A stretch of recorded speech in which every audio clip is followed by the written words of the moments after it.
Yesterday, the former Buffalo Sabres PR director Paul Whelan passed away. Paul is best known for being the brains behind one of the most legendary sports pranks of all time.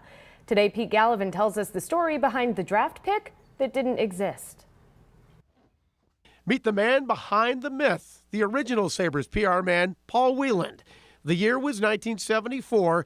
The NHL was worried about player tampering from a competing league called the World Hockey Association. So to keep the WHA from stealing prospects, they changed the draft process. So they had this draft instead of a regular draft in Montreal where you sat around tables like it is now. They did it by phone. So each team would get the players selected read to them by league president Clarence Campbell individually over the phone, and then they would make their pick. You had to sit there for maybe an hour and a half each time waiting for your turn to come. It was a painstaking process.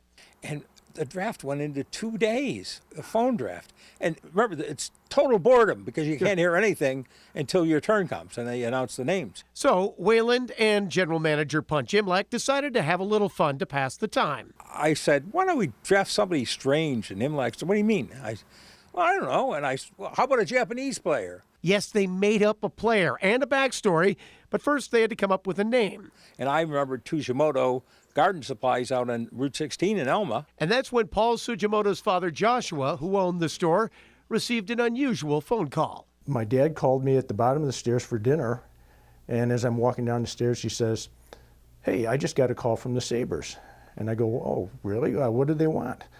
And he said, well, they wanted to know what a Japanese boy's name was. And then they also wanted to know what the term was for Sabre. And so in the 11th round, with the 183rd pick overall, Imlach goes, the Buffalo Sabres select from the Tokyo Katanas, katana meaning saber, Taro Tsujimoto. Well, he had to spell that for Campbell, and that's what we thought was funny.